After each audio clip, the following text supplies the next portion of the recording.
Yesterday, I showed you how three empires collapsed in the exact same time frame, 900 days. Spain took a century to fall. Britain took 40 years. The Soviet Union took 45 years. But that final collapse, 900 days, every time. Today I'm showing you something more important, because it's not about the speed, it's about the pattern. Every empire that's ever collapsed has followed the same 7 stages. Not 6, not 8, 7, and they happen in order. No empire has ever skipped a stage. No empire has ever reversed the sequence. Spain followed all 7 stages over a century. Britain followed the same 7 stages in 40 years. The USSR followed those exact 7 stages in 45 years. And the United States? We've completed 5 of the 7 stages. We're deep into stage 5 right now, which means we have 2 stages left. Let me show you the pattern. These 7 stages aren't random. They're a sequence, a mathematical progression that every empire follows once it passes its peak. Stage 1. Military overextension. The empire expands beyond what it can sustain. Stage 2. Currency debasement. They print money to pay for that military. Stage 3. Debt spiral. Printing isn't enough, so they borrow against the future. Stage 4. Loss of productive capacity. The real economy hollows out while the empire manages money instead of making things. Stage 5. Social decay. Wealth inequality explodes, trust collapses. Everyone knows the system is broken, but no one can fix it. Stage 6. Loss of reserve currency status. The money that held it all together stops being accepted globally. Stage 7. Collapse. The empire fragments, loses territory, or permanently declines to regional power status. Why does this sequence matter? Because once you're in it, you can't stop it. Spain knew they were printing too much money. They kept doing it. Britain knew their empire was unsustainable. They kept trying to hold it. The USSR knew their economy was failing. They couldn't reform it. The pattern is stronger than the people inside it. I'm going to walk you through all 7 stages 3 times. Spanish Empire, British Empire, Soviet Union, and then I'll show you where the United States is right now. Let's start with the original pattern. In 1556, Philippi inherited the largest empire in human history. Spain controlled Spain, Portugal, the Netherlands, parts of Italy, the Philippines, and massive territories across the Americas. It was called the empire on which the sun never sets. That wasn't poetry. That was geography. And Spain had something no empire before it ever had. Unlimited silver. 400 tons per year flowing from the mines of Potosi in South America. Spain controlled the global silver supply. That empire lasted about 80 to 100 years before it entered irreversible decline. Here's how it followed the 7 stages. Stage 1. Military overextension. Philippi was fighting on 7 fronts simultaneously. The Netherlands revolt started in 1568 and lasted 80 years. He was fighting the Ottoman Empire in the Mediterranean, fighting France along the borders, launched the Spanish Armada against England, maintaining troops from Manila to Mexico City to Madrid. The numbers are absurd. Spain had 7 million people. They were trying to control 40 million people across 4 continents. Military spending consumed 60 to 70% of the imperial budget. They had 150,000 troops spread across the world when it could take 6 months for orders to reach distant garrisons. Philippi himself said, "I cannot be everywhere at once," but he tried anyway. Stage 2. Currency debasement. Here's the irony. Spain had 400 tons of silver flowing into Seville every year. They should have been the richest nation on earth. Instead, they experienced the first modern inflation crisis. They started mixing their silver coins with copper. A coin that was 50% silver became 25% silver, then 10%. But the government declared it had the same value. Merchants didn't accept this. Real silver fled the country to places that wouldn't debase it. Prices quadrupled between 1500 and 1600. This was called the price revolution. Spanish silver was worth less in Spain than it was abroad. They had all the silver in the world, and it destroyed them. Stage 3. Debt spiral. Spain declared sovereign bankruptcy 7 times in 90 years. 1557, 1560, 1575, 1596, 1607, 1627, 1647. 7 defaults. They would borrow from Italian and German bankers at interest rates of 40 to 50% because they were serial defaulters. They used that borrowed money to pay soldiers. When they couldn't pay, the soldiers would mutiny. so they'd borrow more to pay the interest on previous loans. Eventually, they'd default, and the cycle would repeat. By 1598, debt service was 4 million ducats per year. Total annual revenue was 9 to 10 million ducats. 40% of their budget was just paying interest, and they still couldn't pay their soldiers on time. Stage 4. Loss of productive capacity. Spain produced almost nothing. The Netherlands, which was Spanish territory, was the most productive region of the empire. They made textiles, built ships, ran banks, controlled trade. In 1568, the Netherlands revolted. By 1648, they were independent. Spain's economy was a pass-through. Silver would arrive in Seville and immediately get shipped to Italy, the Netherlands, and Germany to pay for cloth, weapons, food, and luxuries. Spain just processed the silver. They couldn't make a shirt. By 1600, the Netherlands had a higher GDP per capita than Spain. The colony was richer than the colonizer. Stage 5. Social decay. Spain's population collapsed from 8 million in 1600 to 7 million by 1650. They lost 12.5% of their population to war, plague, and emigration. Young men went to wars or colonies and never came back. The nobility controlled 95% of the land but paid no taxes. The church owned a third of the land, also tax-exempt. Common people were starving while silver flowed through the country. Bandits controlled the countryside. Cities filled with beggars. Estimates suggest 150,000 beggars in Castile alone. This was the era of Don Quixote. The entire genre of picaresque literature, stories about rogues and thieves, was born because that's what Spanish society had become. Cultural golden age and national collapse happening simultaneously. Stage 6. Loss of reserve currency status. Spain's silver monopoly broke. Other nations found silver in Mexico and Peru. The value of silver crashed globally, and Spain's entire economy was built on silver having value. By the 1640s, Portugal rebelled and regained independence, taking Brazil with them. The Netherlands became independent, taking Asian trade routes. English, Dutch, and French pirates and navies dominated the seas. Spanish currency wasn't accepted in international trade anymore. They were forced to use gold, which they barely had. Stage 7. Collapse. Between 1640 and 1700, it all unraveled. Catalonia revolted in 1640. Portugal left permanently. Naples revolted. The Spanish army was defeated at the Battle of Rocroi in 1643. The Peace of Westphalia in 1648 recognized Dutch independence and fragmented the empire. The Treaty of the Pyrenees in 1659 gave territory to France. By 1700, Spain went from a global empire to a regional power. They lost Portugal, Brazil, the Netherlands, Belgian territories, Italian holdings, Caribbean islands, trade dominance, military superiority, and financial credibility. From the empire on which the sun never sets to the sick man of Europe. 80 to 100 years, 7 stages. In 1914, the British Empire was at its peak.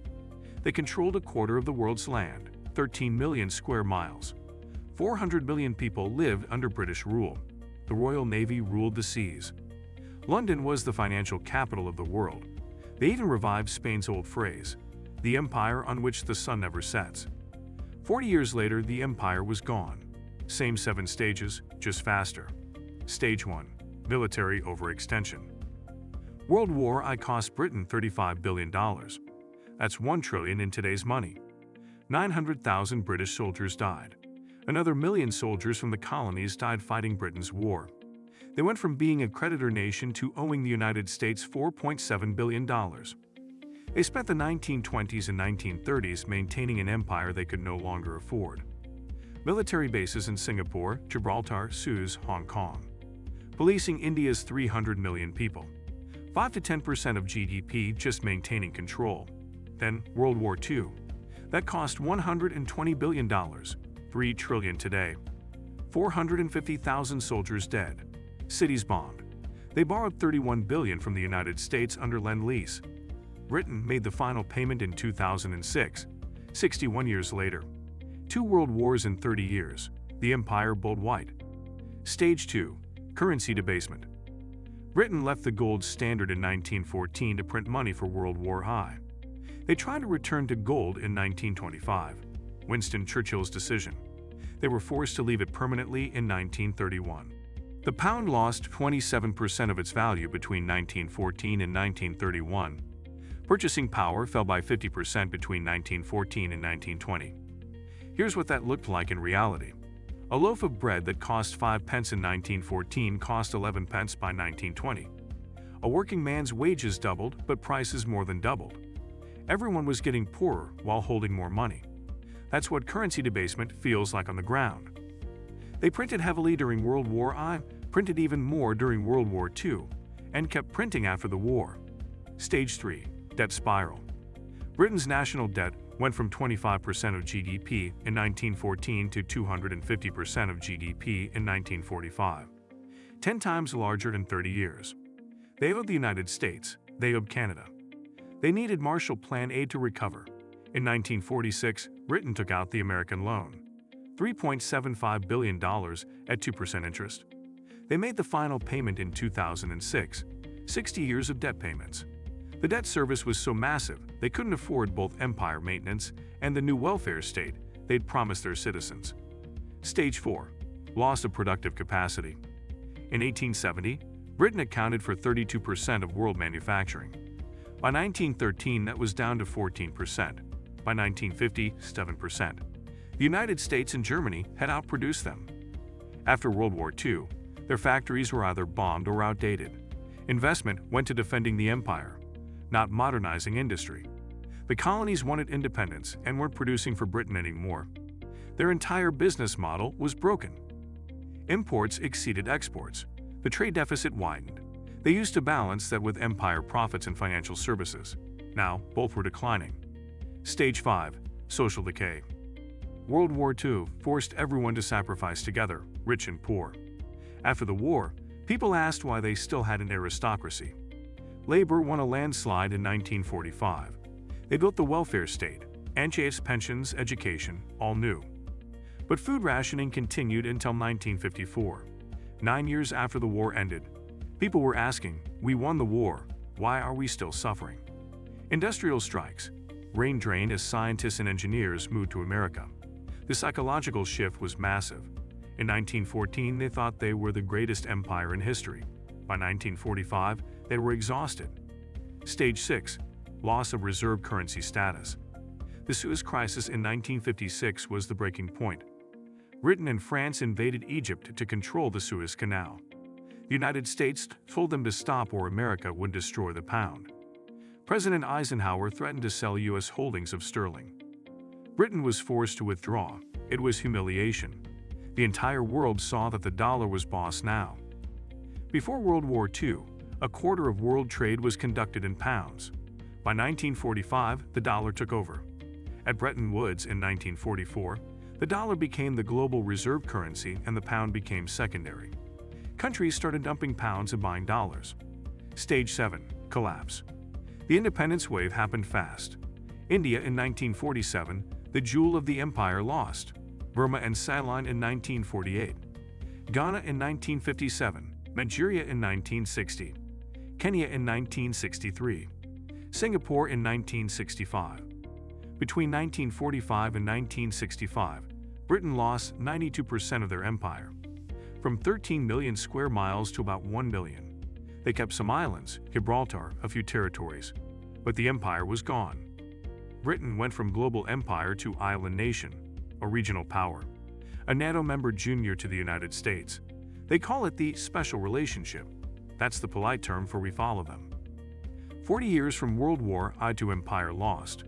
The actual territorial loss took 20 years. Same 7 stages as Spain, just twice as fast. Britain watched Spain collapse over a century and thought they were different. They weren't. They followed the exact same pattern, just faster. And what came next was even faster.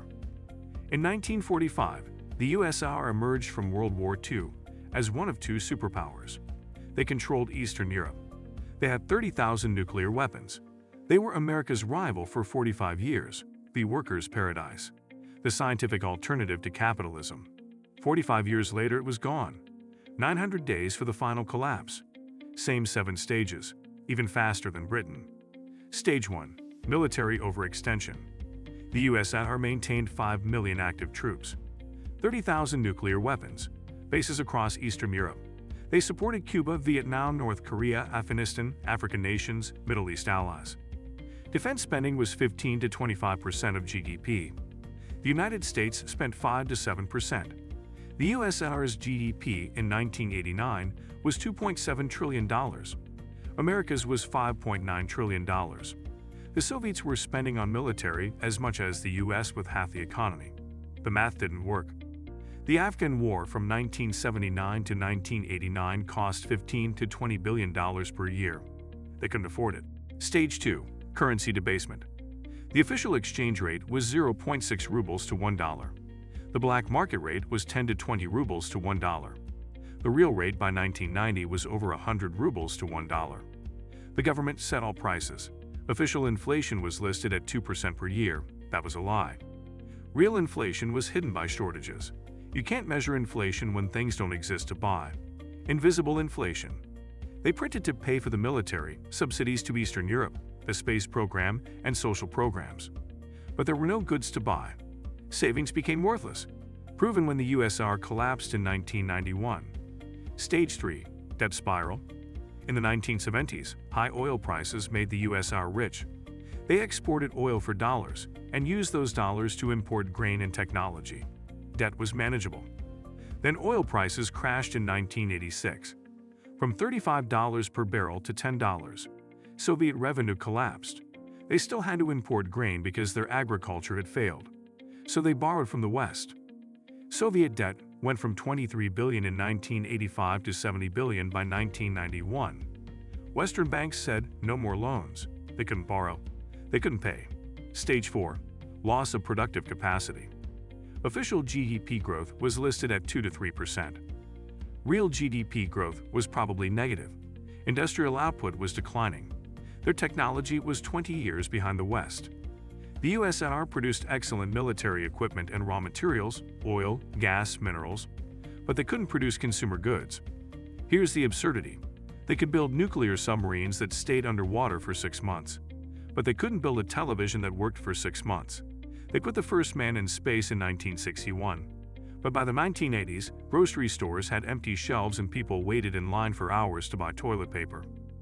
They had to import grain from America, their ideological enemy, to feed their own people. A nation with a third of the world's farmland couldn't feed itself. Collective farms were catastrophically inefficient.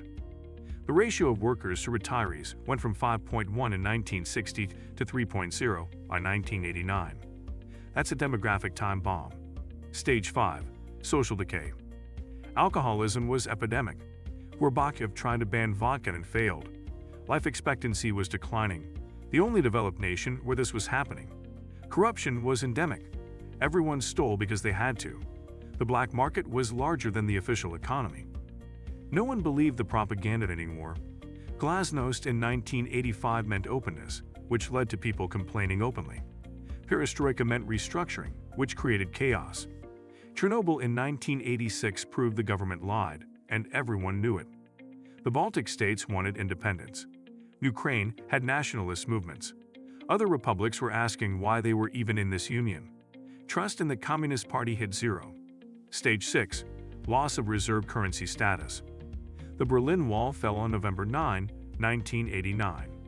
Eastern Europe rejected communism. The Warsaw Pact fell apart. The USSR lost its buffer zone. The ruble collapsed. Black market rates hit 100 to 1 or worse. No one accepted rubles outside the USSR. Even inside the country, people wanted dollars. By 1991, the ruble was wallpaper. They couldn't borrow internationally. They couldn't trade. Reserves were depleted. The game was over. Stage 7. Collapse. The final 900 days. Republics declared sovereignty in 1990. The failed coup in August 1991. The USSR dissolved in December 1991. They lost superpower status. Eastern Europe. 15 republics became 15 nations. 30,000 nukes scattered. They couldn't pay soldiers. Russia's GDP became smaller than California's. Life expectancy dropped 5 years. Savings were wiped out by hyperinflation. Pensions became worthless. From superpower to regional power. 45 years as a superpower. Collapsed in the final 900 days. 7 stages. 3 empires. 3 different centuries. Monarchy, democracy, communism, It didn't matter. They all followed the same 7 stages. Now, let's look at the United States. Stage 1. Military overextension. Complete. The U.S. has 750 military bases in more than 150 countries. We spent 20 years in Afghanistan, 8+ years in Iraq. We have ongoing commitments in Syria. Our defense budget is over $850 billion annually. That's more than the next 10 countries combined. We have 11 aircraft carriers. The rest of the world combined has 11. We have troops stationed in Europe, Asia, the Middle East, and Africa. We're committed to defending NATO, South Korea, Japan, Taiwan, Israel, and others. We're defending essentially the entire free world. Same pattern as Spain and Britain. Everywhere at once means vulnerable everywhere. Stage 2. Currency debasement. Complete. In 1971, Nixon ended the gold standard. That was the final debasement. Since then, unlimited printing. $1 in 1913 had the purchasing power of $1. $1 in 2024 has the purchasing power of 2 cents. That's a 98% loss of value. The Federal Reserve's balance sheet went from $800 billion in 2008 to $7 to $8 trillion by 2022. The M2 money supply has tripled in 15 years. Official inflation is listed at 2 to 3%. Real inflation in housing, healthcare, and education is 5 to 10% or more. Asset inflation has created bubbles in stocks and real estate. Stage 3. Debt spiral. Complete. U.S. national debt was $6 trillion in 2000. By 2010, it was $14 trillion. By 2020, it was $27 trillion. By 2025, it's projected to hit $36 trillion. Debt to GDP ratio was 58% in 2000. It's now 124%. We're approaching the critical 130% threshold. Interest payments on the debt in 2024 are $1.1 trillion per year. That's more than we spend on defense. It's more than Medicare. It's more than everything except Social Security. Our annual deficit is $2 trillion. We spend $6.5 trillion and collect $4.5 trillion in revenue. We run a 25% deficit every single year. Stage 4. Loss of productive capacity. Complete. In 1980, the U.S. had 20 million manufacturing jobs. In 2024, we have 12 million. That's a 40% loss. Manufacturing as a percentage of GDP went from 28% in the 1950s to 11% today. China produces most consumer goods. Taiwan produces most semiconductors. Other Asian nations produce most electronics. The United States manages money and provides services. Our trade deficit is over $1 trillion per year.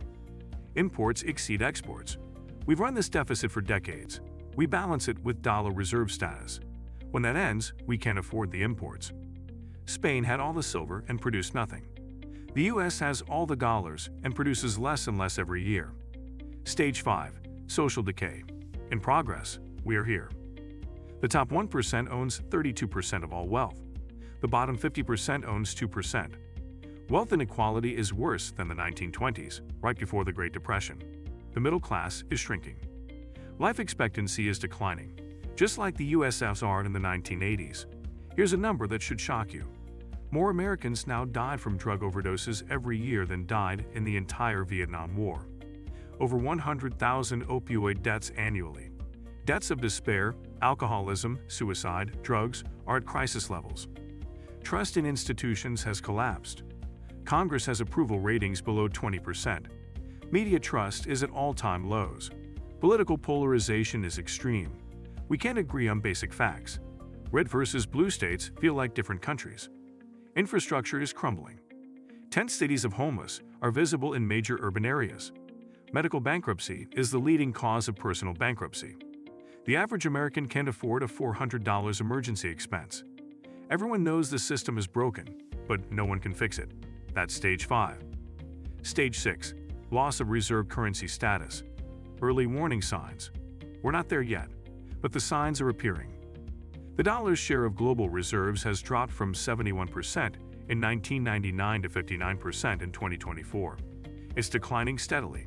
BRICS nations, which represent 45% of the world's population and 35% of global GDP, are developing dollar alternatives. China and Saudi Arabia are conducting oil deals in yuan, not dollars. The petrodollar system is cracking. Russia and China trade in rubles and yuan, bypassing the dollar entirely. Central banks are buying record amounts of gold. 2022 to 2024 saw the highest gold purchases in 50 years. They're preparing for dollar decline. Spain lost their silver monopoly and collapsed. Britain lost pound reserve status at Suez in 1956 and lost their empire within a decade. When the US loses dollar reserve status, what happens? Stage 7, collapse, not reached yet. We're not at stage 7, but stage 6 leads to stage 7. And if the pattern holds, it happens fast. For Spain, stage 5 to stage 7 took 20 to 40 years. For Britain, 15 to 20 years. For the USSR, 2 to 5 years. The pattern is accelerating. Optimistic timeline, 10 to 20 years. Pessimistic timeline, 2 to 5 years. We're at stage 5 of 7, 2 stages left. 3 empires, 3 continents, 3 centuries. Spain controlled all the silver in the world and collapsed following these 7 stages over 80 to 100 years. Britain controlled a quarter of the Earth's land and collapsed following the same 7 stages in 40 years. The Soviet Union had 30,000 nuclear weapons and collapsed following those exact 7 stages in 45 years. The final collapse took 900 days. Monarchy, democracy, communism, the political system didn't matter. The economic laws were the same. The pattern played out identically. No empire has ever skipped a stage. No empire has ever reversed a sequence. Once you enter the pattern, you follow it to the end. The United States has completed 5 stages. We are deep in stage 5 right now. Social decay, wealth inequality, collapsing trust, political polarization. Everyone knows the system is broken. We have 2 stages left: loss of reserve currency status, then collapse. The math is the math. History doesn't care about American exceptionalism. The pattern is stronger than any nation. Next video, I'm going to show you exactly what stage 6 looks like when it hits. What happens when the dollar loses reserve status, how fast it happens, and what it means for every single person watching this. We're at stage 5 of 7. The clock is ticking. Subscribe so you don't miss what comes next.